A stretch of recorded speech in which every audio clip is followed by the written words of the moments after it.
Hi friends, it's Claudia.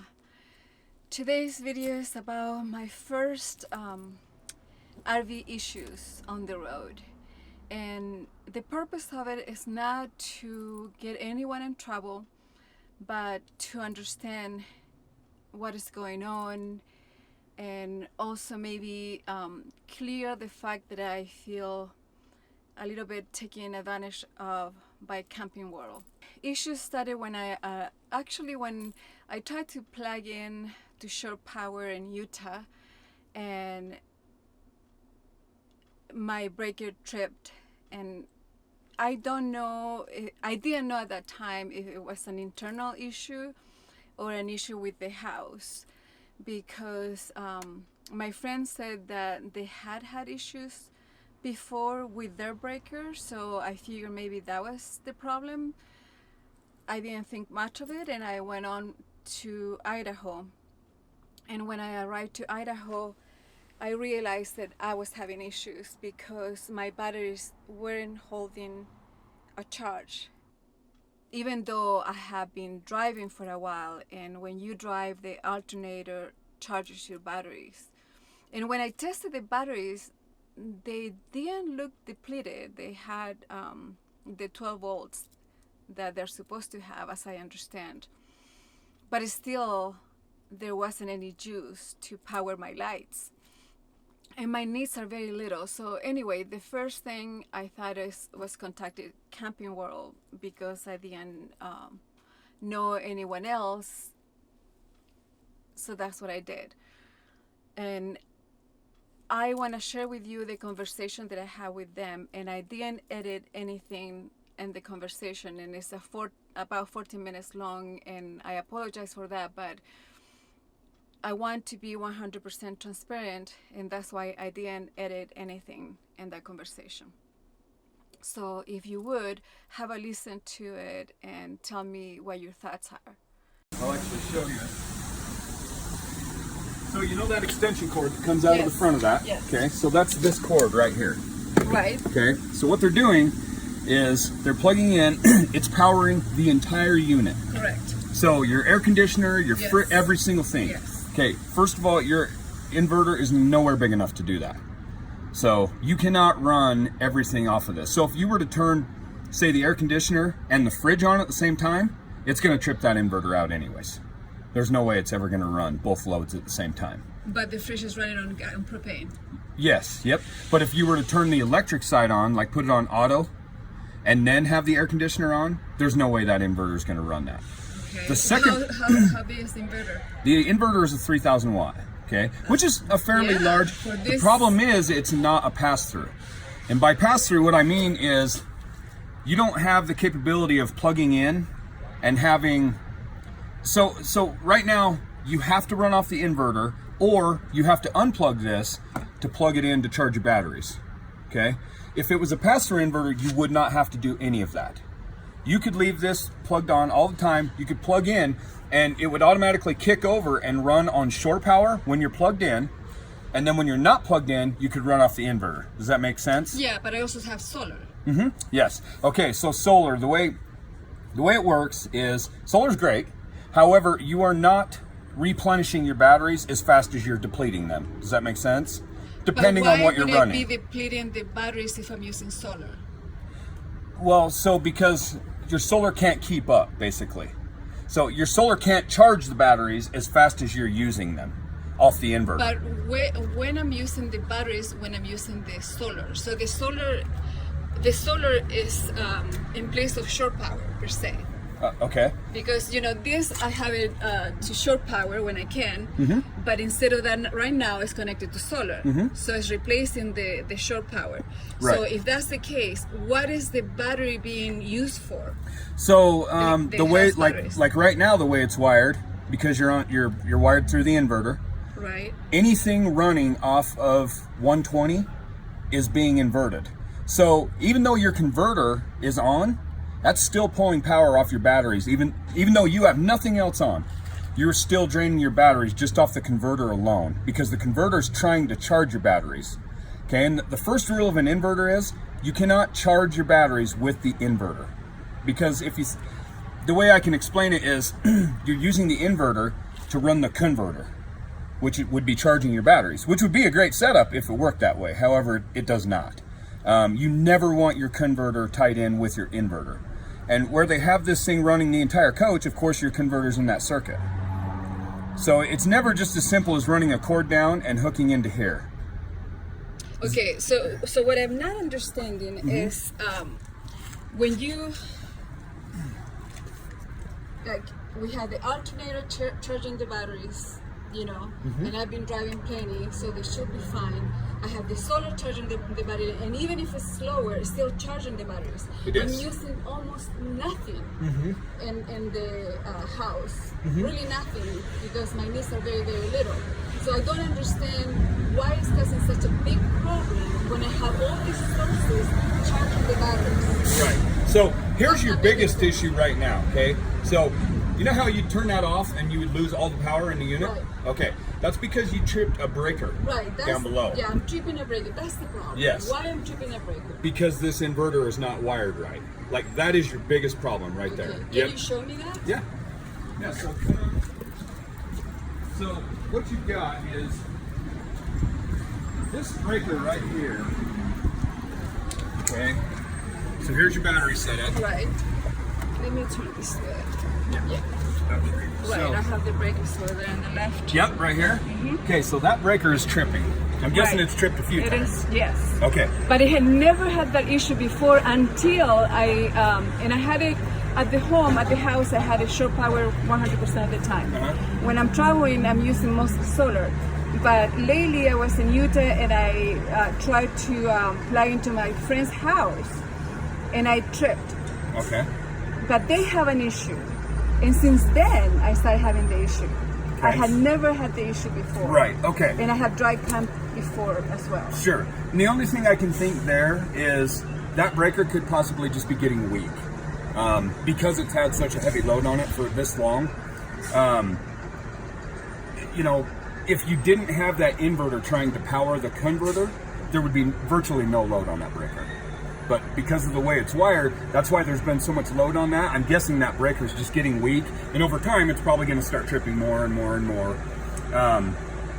So like I said, like, and don't get me wrong, the way you are wired right now, this system will work. Right. And to the untrained eye, it'll work just fine. However, in the event of a fault or something like that, it is not wired properly at all. So it's a quick, easy way, I know, to plug it in and be done. But it really needs to be wired one of two ways. What you could do is you can take that cord, and instead of running to your short power cord, we would branch off of there, come back and hit the back of the converter, okay? And then we would take a few loads out of your converter, just the stuff you want to power with your inverter. So, per se, TVs and your fridge. You're really only capable of like probably 2 loads in here, because you're never going to have enough power to run the air conditioner off the inverter, which you wouldn't want to do anyways, because your batteries would be gone in no time. Right. So what is the solution, and how much is that going to cost? So if you want a complete rewire to wire it correctly, you're looking at about 6 hours to do that. I got to pull the cord out. I got to rerun all your cords, and you only have 2 circuits coming off your inverter, 2 places for your cords to plug on. So I could come down, I could hit junction boxes, and do only what you want. So we could do TVs. No, just to the whole thing. Not just what I want, but whatever needs to be powered. You can't power the whole thing with that inverter. Right. Yeah. So it's not about what I want, but what it can power. Yes. So 2 things. Yes. Minus the air conditioner. Right. You can power always minus the air conditioner, because the air conditioner only runs on the short power. Yep. Yeah. So you could power 2 things in here, whatever 2 things you want. I could rewire to power those 2 things off just the inverter. That's one solution. What is the other solution? The other thing is, like, if you're just trying to get somewhere to get you by, what we could do, I could run down, I could take your converter wire out of the breaker and double it. That way it is set up on its own breaker, but you would have to remember to shut that breaker off each time you turn the inverter on. Okay, so what I want is to have the issue fixed how it should be fixed. Okay. What is that going to mean? So it's just going to it'll take me about 6 hours to do it. some wiring, some junction boxes, and roughly. Can I watch the process? You would not be able to watch the process. Because I'll be in there. I'm going to have your cabinets and stuff. The drawers I'll have all torn out. We're actually not allowed to have anybody back here at the time. So that. But I could show you the end result, I guess. Right, and that would fix the issues. Yeah, well, permanently. yes, and that'll fix your trip and the breaker issue. Okay. Now here's the other side of that. So all that I want is when I don't have solar power to be able to use my batteries. Yes. The way I should. Yes. That's what I want. Yes. Yep. And you will be able to fix that. Yes, and that would fix this kind of inadvertently. So the problem is right now, your solar, while you're driving, it hasn't even been charging your batteries because that breaker was right. Yeah. That's why I'm here. So that's why your batteries are dead right now. Yeah. So yep. So well, they're not dead. I tested them. They're not dead. Yeah, they're pretty close. They're just not holding charge. Right, and that could also be bad batteries too. You know, I mean, what I'm talking about is completely aside of your batteries holding a charge. Can you show me? There is a little wire in the back that is cut off. I don't know why it's cut off. What is that? I'm not sure. There is a little thin wire in the back. This one, and it's cut off. Why is cut off? And it's connected to a purple fuse over there. Do you know what this is? Because that could be also part of the problem. Do you see that? Yeah. So that's your battery disconnect. So it's not connected. Somebody cut it off, and I don't know when or why.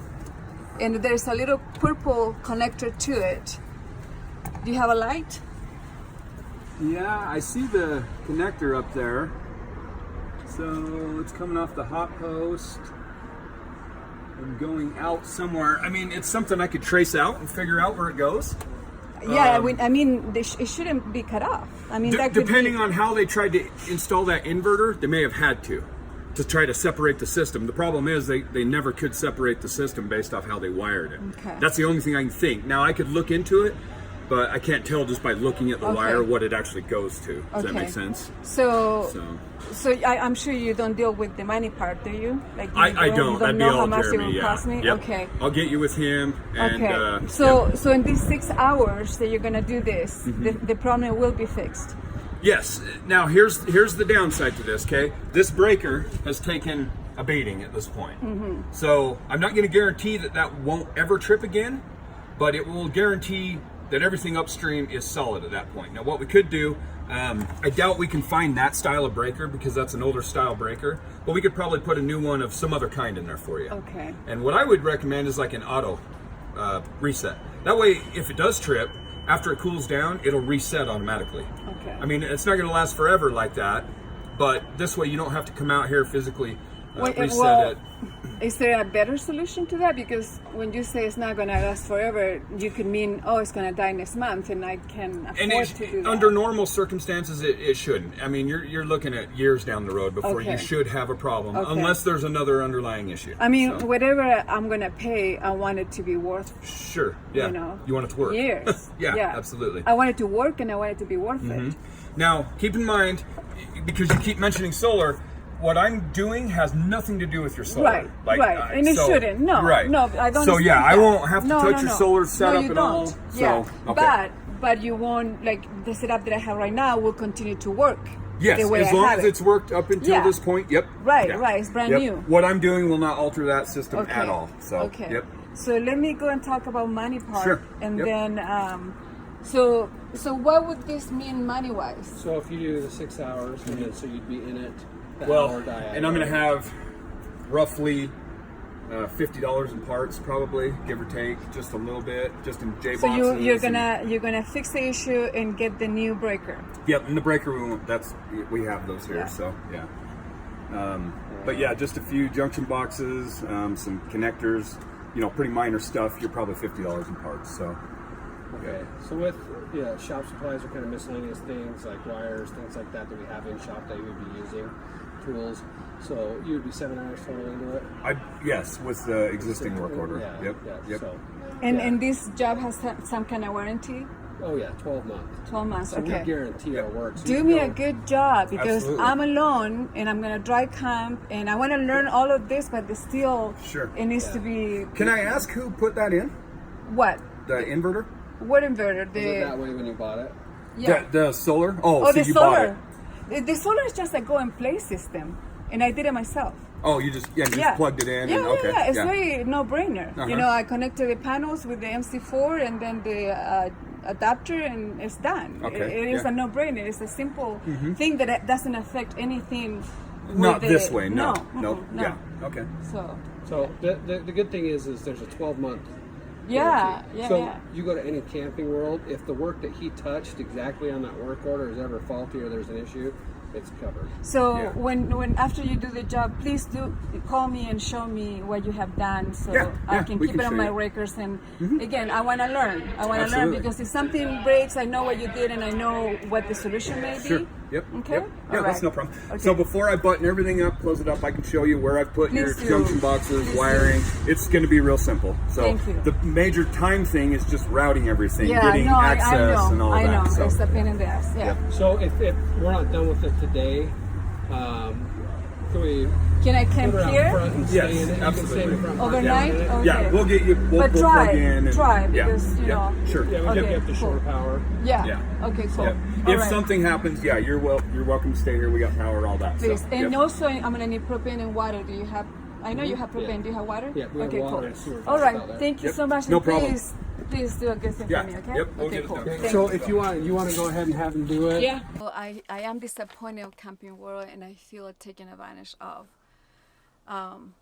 Because the issue was not fixed, it forced me to find another mechanic where I got new batteries. I got AGM batteries instead of the deep cycle. The issue continued, so I went back to that mechanic and they told me that solenoid was bad, so I paid to have that changed. And the issue is still not fixed.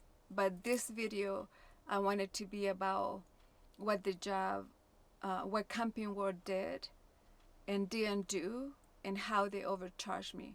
So please let me know what you think in the comments. I mean, it's obviously that I was taking advantage of when they told me there would be about $50 in parts, and it was over $140 in parts. Also, they told me they changed the breaker, and they didn't change the breaker. They said they would figure out what the broken cut-off cable was. They never figured it out. So why Camping World did this to me? I don't know. When I go back to California, I will go to the Camping World there and I will figure this out. And maybe I will update you with what the end results would be. But if you have any knowledge of what is going on, please share in the comments and let me know what you think. And if you have any suggestions, also I will take that. So in the meanwhile, I wanted to share this with you because I believe in customer service, and I don't believe that I was treated with the proper customer service, and I wouldn't want anyone else to go through this. So thank you for watching, and again, I will appreciate your comments, advice, suggestions, whatever. I'm not disappointed of having issues. I expect to have issues. And the issues will not stop me from keep going. I'm going to keep going. But what is fair is fair, and I want to be treated with fairness because that's the way I will treat somebody else.